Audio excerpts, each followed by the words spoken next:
After 3 years, the wait is over. Avengers Age of Ultron is here. Now, we'll be getting into some spoilers, but don't worry, I'll let you know when they're coming. The Avengers, while on a mission in Eastern Europe, raid a Hydra fortress ran by Baron von Strucker, who have the scepter that was used by Loki in the first Avengers movie. But they also have their team of superhuman beings known as Scarlet Witch, played by Elizabeth Olsen, and Quicksilver, played by Aaron Taylor Johnson. Get it? They played husband and wife in Godzilla. Here they play brother and sister. And when they finally get the scepter and bring it back to the Avengers headquarters, Tony Stark and Bruce Banner have an idea to build a super powerful machine known as Ultron, and hopes he can do what the other Avengers can't do. But little do they know is that Ultron, when he finally gets created, he discovers that he's too smart and too powerful than all of them put together, and he begins to start a massive crisis on Earth. I mean, he's bent on destruction and everything. In his mind, he thinks he's saving the human race, but no, he's bent on destroying it and evolving the world of machinery, and he takes Scarlet Witch and Quicksilver under his wing. Will the Avengers stop him in time? Well, you're gonna have to see the movie to find out. Did I like this movie as much as I liked the first Avengers movie? Well, I liked this movie, but I like the first Avengers a little bit more. And this does not feel like a sequel. No. This movie does stand on its own. It doesn't... the reason why I'm saying that, it's the way it was shot. It makes it kind of feel different from the other Avengers movie. I like the idea we get to see more characters grow in this film, like Hawkeye, played by Jeremy Renner. I mean, we get to see more out of his character, and he's not just portrayed as this perfect sniper with just one who's just always a perfect shot. Gee, is that not really a super... I'm going too further.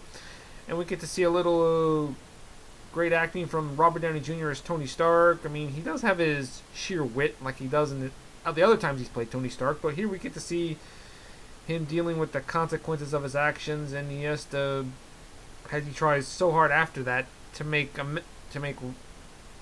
right on what he's done wrong. Chris Evans was good, and his Captain America, and so was Chris Hemsworth as Thor, and so was Elizabeth Olsen as Scarlet Witch, and Aaron Taylor Johnson as Quicksilver was alright, although I do prefer Evan Peters from X-Men Days of Future Past as Quicksilver. I thought he was a little bit more memorable, but but Aaron Taylor Johnson was alright. James Spader as Ultron, whoa, he is just... I thought he was awesome. He had that great, creepy, subtle voice that's enough to give kids nightmares. James Spader can really pull off that very well. And the special effects were great. The battle scenes were awesome, especially the fight between the Incredible Hulk and the Hulkbuster, other Iron Man's big suit, just in case the Hulk became a threat, was also good. I mean, that was epic. Battle scenes were just as epic as they were in the first film, I'll tell you that. Now for some spoilers. And I better warn you, if you have not seen the movie yet, you might not want to listen to this part of the review because it's a little bit of spoilers. There are only two I'm going to give away, okay? So, last chance to leave them. Last chance. Okay, here they are. The relationship between Banner and Black Widow was alright. I kind of felt it was a little bit rushed in there. I mean, I didn't feel there was much time to develop it. Don't get me wrong, I am I am all for a romance with Bruce Banner and Black Widow, who are both played by played very well by Mark Ruffalo and Scarlett Johansson. I think they both gave a.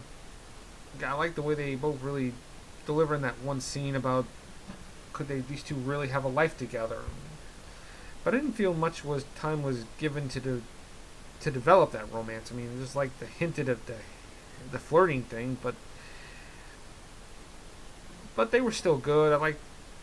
I also like the way we see more. We delve more into Black Widow's past. I mean, we get to see more how she became the character, the person she is. I mean, I thought that was very well portrayed by Scarlett Johansson. And the other spoiler is the character of Vision, played by Paul Bettany, also did the voice of Jarvis. And does he sound the same as Jarvis? Yeah, he does. But don't worry, there is an explanation given to that. That part I won't give away. But what disappointed me the most about the Vision character is that I like the way he's introduced, but I wish they could have done more with this character. I mean, he's there and he's introduced and he does do stuff, but I just wish they could have done a little bit more. I wish they could have gone more into.